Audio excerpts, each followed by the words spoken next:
धार्मिक ग्रंथों में यह स्पष्ट रूप से उल्लेखित है कि भगवान अपने भक्तों की हर परिस्थिति में रक्षा करते हैं। जब हम कठिनाइयों का सामना करते हैं तब यह विश्वास रखना आवश्यक है कि भगवान हमें अकेला नहीं छोड़ेंगे। उनका साथ हमेशा हमारे साथ होता है, चाहे हम इसे महसूस करें या न करें। वह हमारे दर्द और दुख को समझते हैं। जीवन में ऐसे पल आते हैं जब हमें लगता है कि सब कुछ खत्म हो गया है, लेकिन इसी समय भगवान की कृपा हमें नई ऊर्जा और आशा देती है। भक्तों को यह विश्वास दिलाया गया है कि सच्ची भक्ति और समर्पण से हम अपनी समस्याओं का समाधान पा सकते हैं।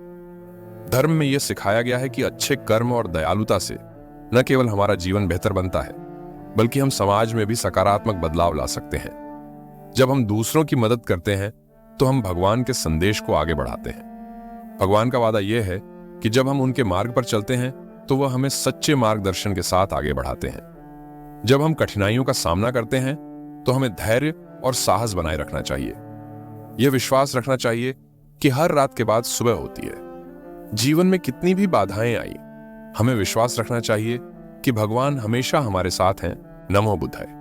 आप सभी का स्वागत है आपके अपने YouTube चैनल बुधा जंक्शन पर। ईश्वर हर जगह मौजूद है। यह विश्वास हमें बताता है कि वह न केवल धार्मिक स्थलों में बल्कि हर जीव और वस्तु में विद्यमान है। उसकी उपस्थिति हमें सुकून और शक्ति प्रदान करती है। हम जहां भी जाएं, उसकी कृपा और मार्गदर्शन हमारे साथ रहता है। इसी बात का बोध कराने के लिए गौतम बुद्ध अपने प्रिय शिष्यों को ईश्वर की महिमा की एक कथा सुनाते थे। कथा कुछ इस प्रकार थी। एक छोटे से गांव में एक बुजुर्ग महिला रहती थी जिसका नाम था शांति। उसकी साधारण जिंदगी में एक विशेष बात थी, उसका भगवान के प्रति अटूट विश्वास और भक्ति।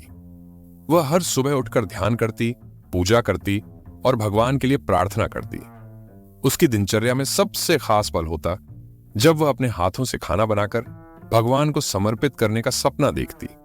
शांति की यह इच्छा थी कि एक दिन भगवान उसके घर आए और उसके हाथों का बना खाना खाए।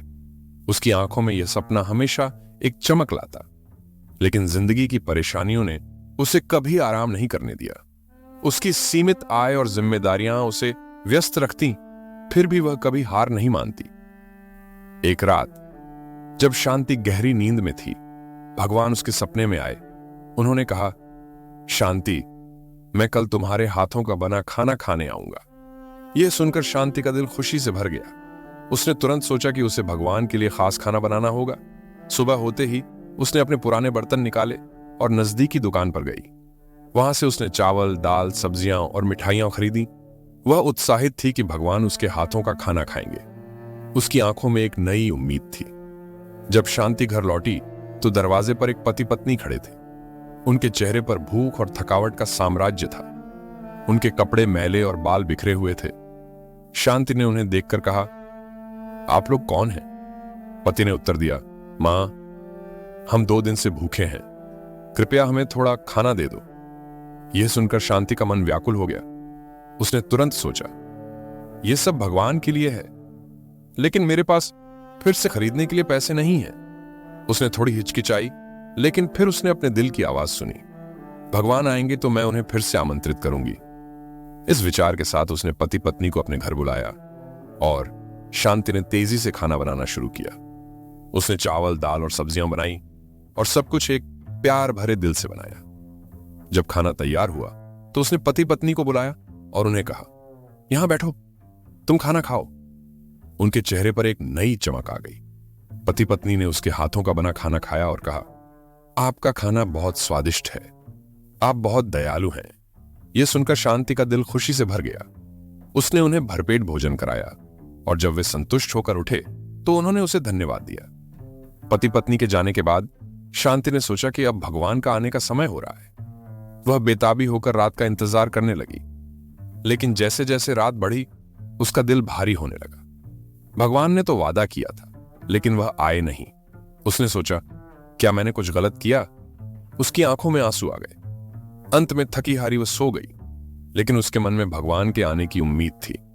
रात को भगवान फिर उसके सपने में आए। शांति ने भगवान से कहा, भगवान, आपने वादा नहीं निभाया, आप नहीं आए, लेकिन आपने अच्छा किया, वरना मेरे पास कुछ नहीं था। भगवान मुस्कुराए और बोले, मैंने वादा निभाया, तुमने मुझे और मेरी देवी को प्यार से खाना खिलाया, यह सुनकर शांति की आंखों में आंसू भर आए। उसे समझ आया कि असली भक्ति उसी में है जब हम दूसरों की मदद करते हैं। उस दिन से शांति ने अपने जीवन में एक नया मोड़ लिया। उसने तय किया कि वह केवल अपने लिए नहीं बल्कि दूसरों के लिए भी जिएगी। उसने गांव में एक छोटा सा आश्रय बना लिया जहां वह हर दिन जरूरतमंदों को खाना खिलाने लगी। गांव में धीरे धीरे बदलाव आने लगा। लोग उसकी सेवा और भक्ति को देखकर प्रेरित हुए। उन्होंने एकजुट होकर जरूरतमंदों की मदद करना शुरू किया। गांव में एक नई ऊर्जा भर गई। शांति का नाम अब हर दिल में था। शांति की कहानी गांव में फैल गई। लोग उसे देखने आने लगे और उससे प्रेरणा लेने लगे।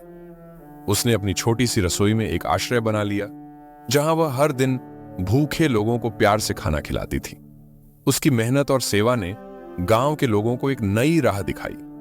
गांव के बच्चे उसके पास आकर कहते, मां, हम भी आपकी तरह लोगों की मदद करना चाहते हैं। शांति उन्हें अपने साथ खाना बनाने और जरूरतमंदों की सेवा करने के लिए सिखाने लगी। शांति ने यह साबित कर दिया कि सच्ची भक्ति केवल पूजा पाठ में नहीं बल्कि अपने कार्यों से भी होती है। उसने अपने जीवन को दूसरों की भलाई के लिए समर्पित कर दिया। उसका जीवन एक उदाहरण बन गया कि कैसे एक साधारण इंसान भी बड़े बदलाव ला सकता है। सच्चा सुख उसी में है जब हम दूसरों की मदद करते हैं। शांति की तरह हम सभी को दूसरों की मदद करने का प्रयास करना चाहिए। यही सच्चा सुख और संतोष लाता है। शांति की कहानी आज भी लोगों के दिलों में जीवित है।